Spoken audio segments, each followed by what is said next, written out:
meses de nostalgia, son 3 décadas de destierro y desunión, 30 años de duro exilio, de extranjero domicilio, qué pena de son que canta mi errante generación.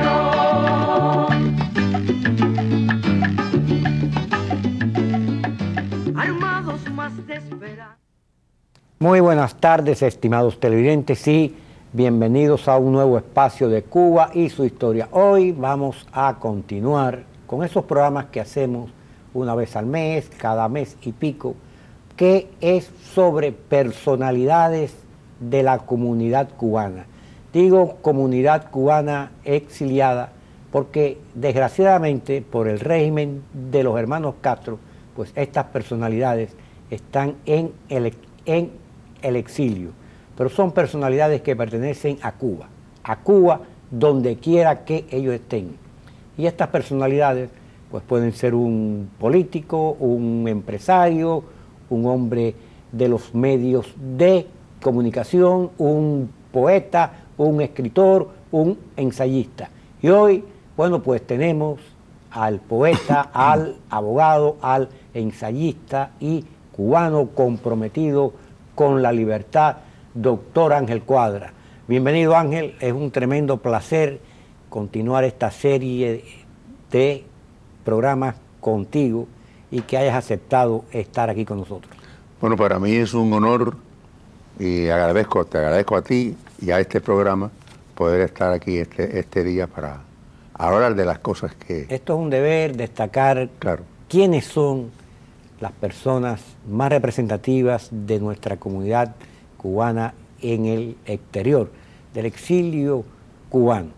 Y tienes una larga hoja de vida, bien accidentada, por cierto. Eres un hombre que eres poeta, eres abogado, eres ensayista, eres historiador, pero sobre todo eres un hombre muy comprometido con la libertad de Cuba, cosa que te llevó a cumplir 2 condenas de presidio, que en total sumaron ¿cuántos años, Ángel? 15 años. 15 años en total. Yo recordaba ahora hablando que uno es cubano, pero uno es de América. Y aquella cosa de Martí, hijo de América soy. Sí. Tú siempre has practicado eso. Ángel Cuadras nació en La Habana, Cuba, se graduó de doctor en leyes en la Universidad de esa ciudad capital y en el Seminario de Arte Dramática del Teatro Universitario. Fue fundador del grupo literario Renuevo, esto fue en 1957, y fue un grupo que empezó a cambiar la poesía cubana. Tratamos. Pero ustedes hicieron muchas innovaciones dentro de la poesía cubana. Tratamos de volver a un lenguaje más claro que llegara a las multitudes. Sigo hablando que en el 1980 el Pen Club Internacional te tomó como preso de conciencia al que ellos... el Pen Club me nombra miembro de honor. De honor. Del Pen de Suecia. Del Pen de Suecia para poder abogar por tu libertad, porque ya te habías convertido en un poeta y en un luchador de proyecciones internacionales. Aquí estudiaste lenguas modernas, volviste a trabajar y a estudiar teatro. Bueno, el teatro lo estudié en Cuba, en el Teatro Universitario de la Universidad de La Habana, y trabajé entonces 5 años ya a nivel profesional en la Sala Tespis en La Habana. Aquí, como tú bien explicaste, pues hice un máster en estudios hispánicos, y lo que hice fue dar clases de voz y dicción a los actores que estudian o que estudiaban para teatro aquí, que dirigía Teresa María Rojas, y ahí expliqué esa materia durante cerca de 20 años. Has publicado varios libros, poesía, ensayo, críticas, eres columnista del diario Las Américas hace muchos años. Y también publicas en otras revistas especializadas de literatura y historia, demás. Premios tienes varios, no voy a enumerarlos porque se nos va el tiempo. ¿Libros? Como 12 libros. Aquí tengo varios, pero bueno, Antes de hablar de los libros, quisiera comenzar con otra cuestión. ¿Quién es Ángel Cuadra? ¿Dónde nace Ángel Cuadra? ¿Nació en cuna de oro o en cuna proletaria? No. Yo nací, mis padres eran trabajadores de la industria tabacarera y cigarrera. O sea, soy como una especie de hijo del humo. O sea, mi madre era una activista sindical del Partido Auténtico y mi padre era escogedor de tabacos. Herencia que teníamos de nuestro abuelo asturiano, que era anarquista y tabaquero. Y esa es la filiación mía. Nací, viví en el barrio Bar, en el barrio del Autón, muy modestamente, un barrio modesto, muchas familias que se querían mucho. Aquel momento en que las familias tenían una cordialidad entre todos los vecinos en los barrios apartados de La Habana. ¿Dónde estudiaste? ¿Escuelas públicas o escuelas? Bueno, yo estudié becado en aquel tiempo, hace muchos años, 30 y tantos, en la escuela José Miguel Gómez. Allí tenía una beca municipal y estudié toda mi enseñanza primaria fue en aquella escuela. ¿Y qué te impulsó a estudiar leyes? Prácticamente no sé.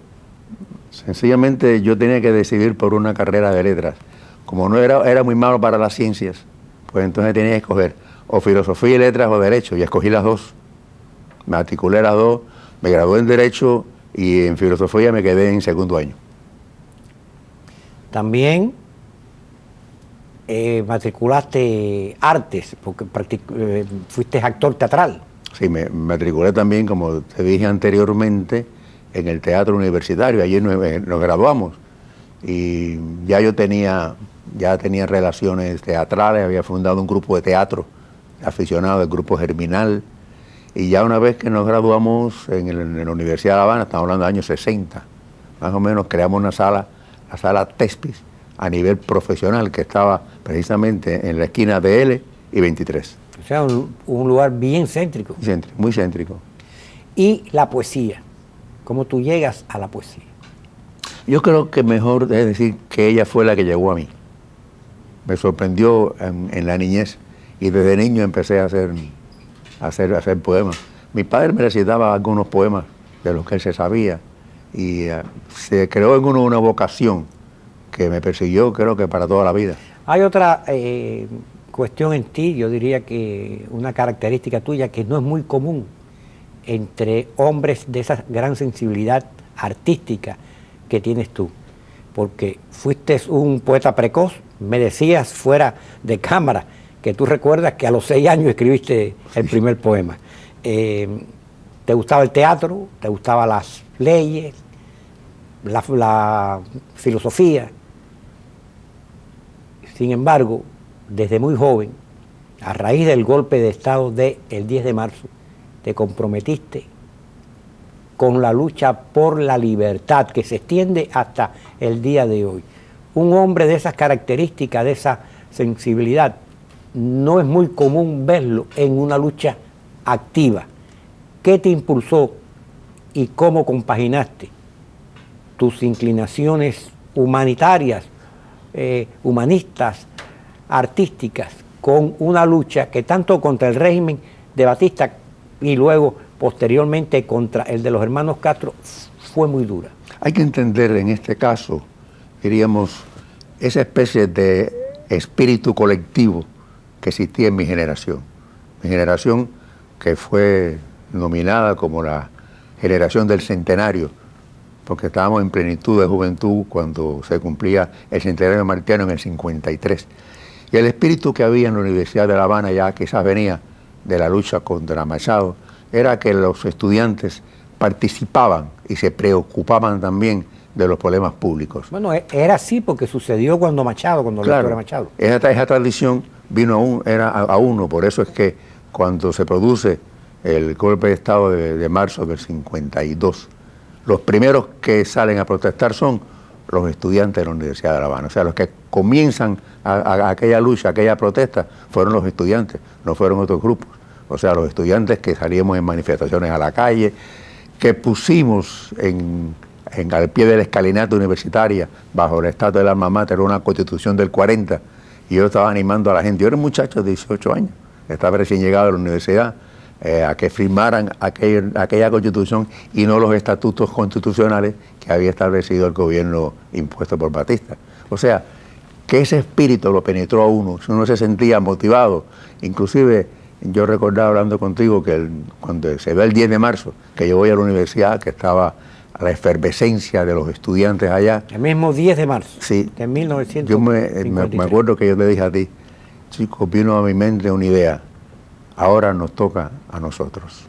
O sea, a nuestra generación nos tocaba entonces enfrentar lo que hizo la generación contra el régimen de Machado, o sea, continuar aquella tradición de lucha por la libertad y por la democracia. Y tocó bien duro, porque hombres como tú, luego de derrocado la dictadura de Batista, al comprender el fraude de Fidel Castro, continuaron la lucha. O sea, que llevas muchos años en esta lucha. Sentimos la traición, porque todo país tiene una tradición que se continúa, que es la formación precisamente de aquel espíritu nacional de que hablaba Martí, aquel espíritu de pueblo. O sea, nosotros entendíamos que la evolución histórica de nuestro país, que era sencillamente volver a la institucionalidad, a tener un gobierno que los mismos mambises en la Manigua crearon un gobierno civil, cosa que no ha hecho ningún movimiento independentista de América. O sea, la vocación republicana, la vocación de democracia y de libertad estaba, diríamos, en los comienzos, en las bases de nuestra nacionalidad. Y en medio de toda esta vorágine política, tus actividades, ya en julio de 1959 publicas tu primer poemario, Peldaños, poemas. Aquí lo tengo y luego pues veremos todas tus obras. Este poemario fue una recopilación de poemas que venías haciendo desde anteriormente. Efectivamente, ahí recoge poemas hasta de la adolescencia. ¿Comprende? Yo no me arrepiento de haberlo publicado. Me decía Eugenio Florico, uno se arrepiente siempre el primer libro. Yo no me arrepiento. Quiero haber publicado ese libro y creo que, verdad, lo amo como el primer hijo que tuve. Y posteriormente y anteriormente ya tú también habías publicado en revistas, periódicos, poemas tuyos, ¿no? Claro, como tú decías anteriormente, ya habíamos creado en el 57 un grupo literario, Grupo Renuevo, que intentábamos proyectar una poesía más comprensiva para las multitudes de acuerdo con las circunstancias del país, que entendíamos que requería una comunicación más directa, porque también entendíamos que con la literatura y con la poesía se hacía patria, o sea, se contribuía a la esperanza y a las cuestiones de los pueblos también. La poesía es sencillamente también importante y pensamos entonces que esa renovación, que esa clarificación de la expresión poética era útil para comunicarnos con las multitudes. Ángel, cuando el triunfo del proceso castrista de la mal llamada revolución, como todo joven que había luchado contra la tiranía de Fulgencio Batista, tú te identificaste con el proceso. Tuviste todas las oportunidades.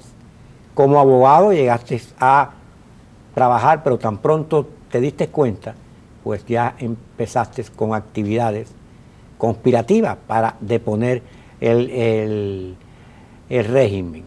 No pensaste nunca, cansado de la lucha contra Batista, poeta, abogado, con un futuro en las letras, porque a pesar de que tú has sacrificado mucha de tu vida creativa en aras de la libertad de Cuba, no por eso deja de ser uno de los mayores poetas cubanos de esta época, de nuestra generación. ¿No pensaste abandonarlo todo e irte al exilio? No lo pensé. En aquel momento entendí, como entendimos mucho, que nuestro deber era quedarnos en Cuba. Tenía tres opciones. Tenía posibilidades en el gobierno, era abogado de un organismo paraestatal, ¿comprende? Tenía relaciones en ese gobierno revolucionario, o me quedaba allí adaptándome como otros muchos al régimen que iba en contra de mi formación y de mi conciencia, o me iba del país, o me quedaba para quizás un poco románticamente reordenar el rumbo que debía haber tomado aquella revolución en consecuencia con toda la tradición nacional cubana.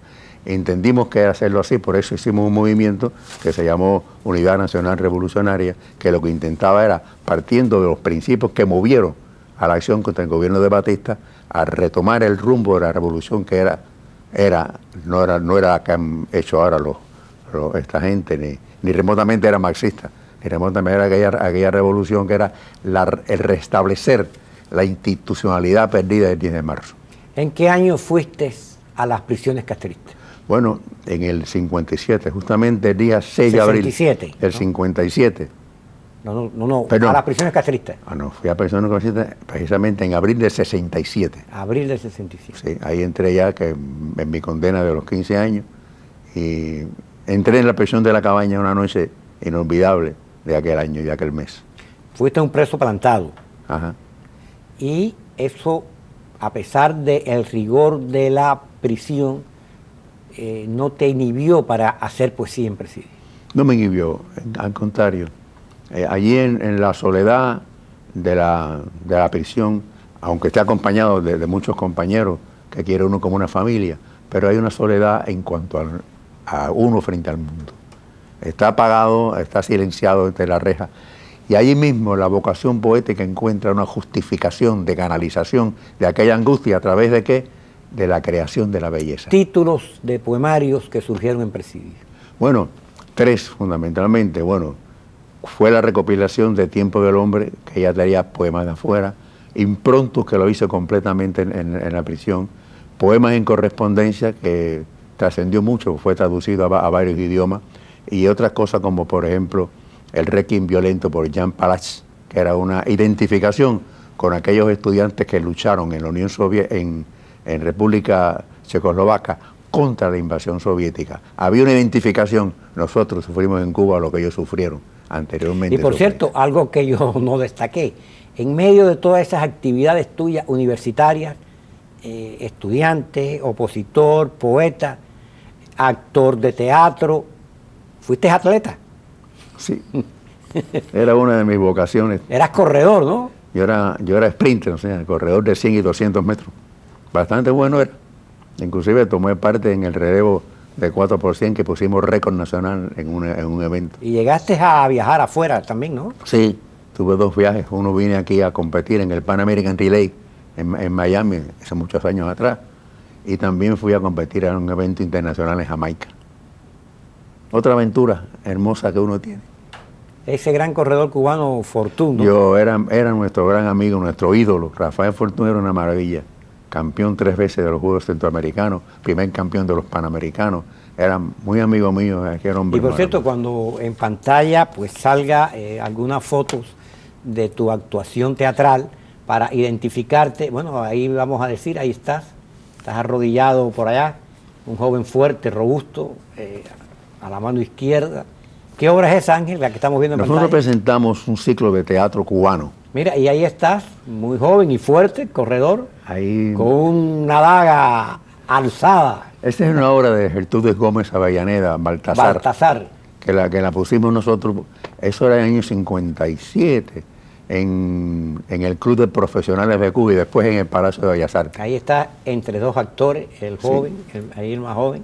Ángel Efectivamente, Cuadra. todos éramos estudiantes, comprende la verdad, de diferentes facultades que hemos creado ese Aquí yo grupo. tengo algunos libros tuyos, Peldaño, que ya lo vimos, Improntus, Tiempos del Hombre, Poemas en correspondencia, Esa tristeza que nos inunda, Fantasía para el viernes, Las señales y los sueños, Requiem violento por Jan Palach, que ya lo mencionaste, que fue escrito en presidio, La voz inevitable y ensayos. Tienes ensayos, escritores en Cuba socialista, otro sobre José Martí, y tienes un poemario que no trajiste, de sonetos de Los 10 amor. sonetos, 10 sonetos ocultos, se me quedó en casa. Para mí, uno de los poemarios más hermosos sobre ese género que yo he leído. Y vamos a decir,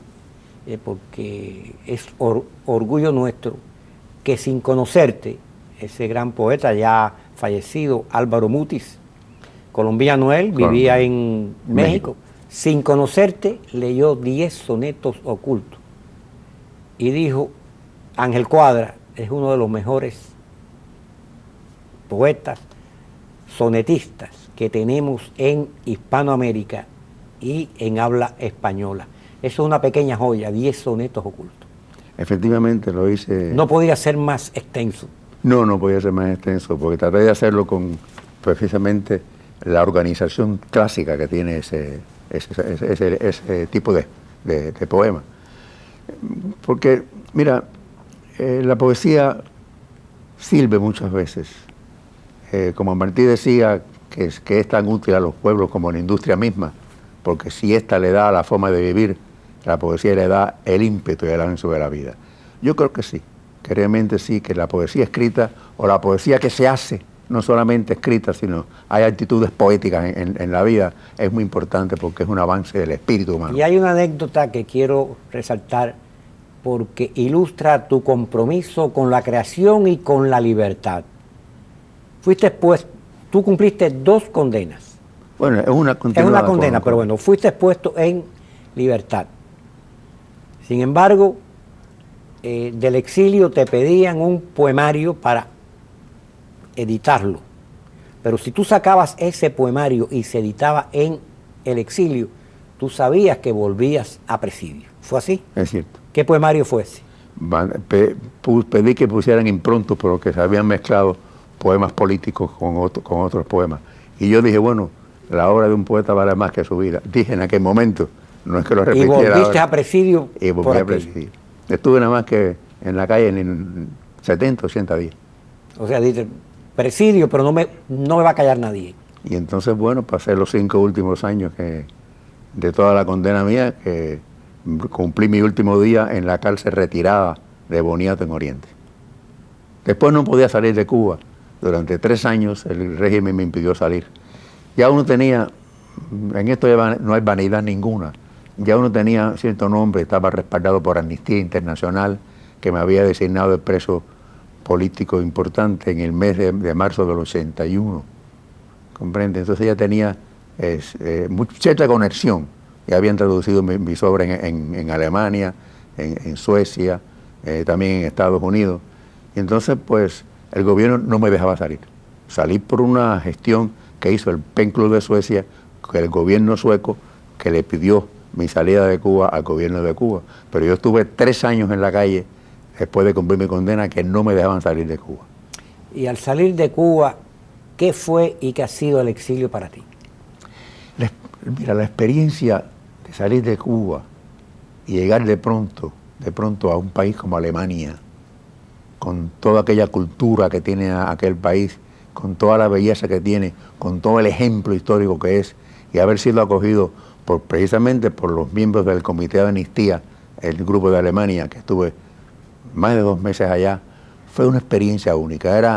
Era el encuentro con el mundo, era dejar atrás la no vida e ir a la vida, ¿comprende? Entonces yo lo decía, es primavera en Alemania y está la libertad en las flores abiertas. O sea, el encuentro con el mundo, con la libertad, con el mundo que puede ser. Uno siente que de pronto, bueno, vale la pena haber padecido si tenemos después esta experiencia de apertura vital que tanto sirve al horizonte de la vida de uno. Y la vida de Cuba, tu participación en la vida de Cuba, ¿qué es el exilio actualmente para ti como método de lucha? El exilio es una experiencia única para los cubanos porque no ha habido en América una emigración política, hablando en estos términos, tan importante, tan continuada, tan masiva, tan significativa como ha sido el exilio cubano. El exilio cubano ha repetido históricamente lo que en el siglo XIX hicieron los cubanos que tuvieron que irse de Cuba al exilio porque había un régimen de opresión en Cuba. Toda la buena literatura que se hizo, la mejor que se hizo en aquel tiempo, la mejor novela, es decir, la Vardés, la obra de Martí, de Cenea, de Heredia, toda fue hecha en el exilio. El exilio significó siempre, diríamos, la resonancia de la inquietud del pueblo de Cuba. En las obras de Heredia está ya planteado el sentido de patria. Cuando Heredia ve en el Niágara las palmas, es el significado de la patria, o sea, de la tierra espiritualizada que uno lleva con uno por el mundo. Lo que se lleva es la patria, no solamente el país. Y eso lo sentimos nosotros también. Por eso es que aquí se ha escrito una obra literaria muy interesante, no solamente política, y se ha mantenido por el afán de recoger y patentizar otra vez lo que era el espíritu de pueblo que decía Martí, y que en definitiva nos han desviado este régimen para llevarnos a traer a Cuba instituciones de otra naturaleza, como decía Martí, que no tenían nada que ver con nuestra idiosincrasia. Nuestra idiosincrasia era la que sentaron los padres de fundadores desde el 68 y fueron haciendo todos los que poco a poco construyeron el espíritu nacional. Ese espíritu es que era la revolución. El desviarlo fue la traición a la revolución.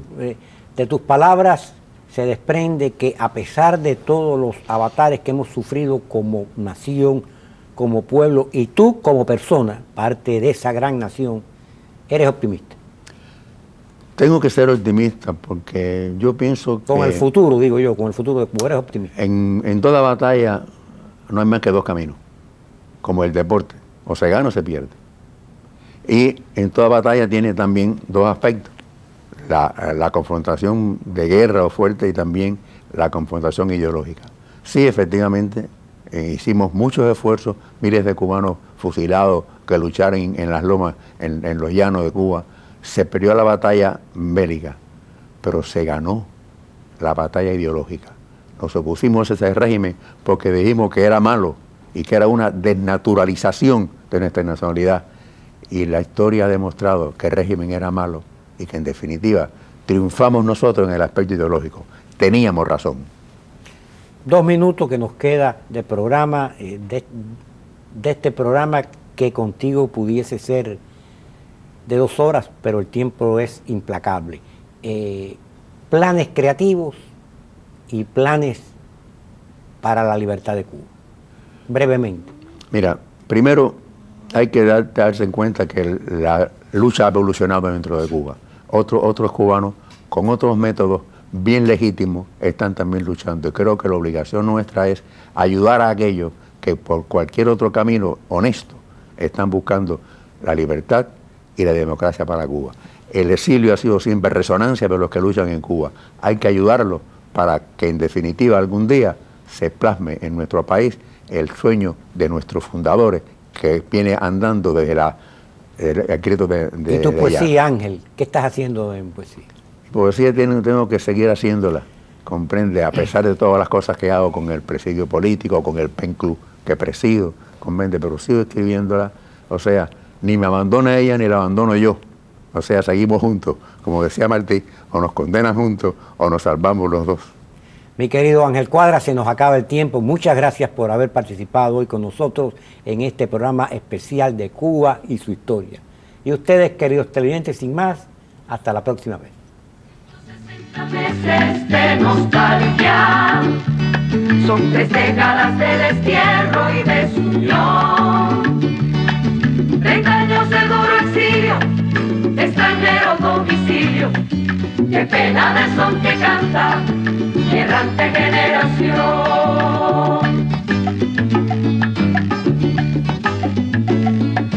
Armados más de esperanza que de metralla, allá en Girón, confiados en la promesa de...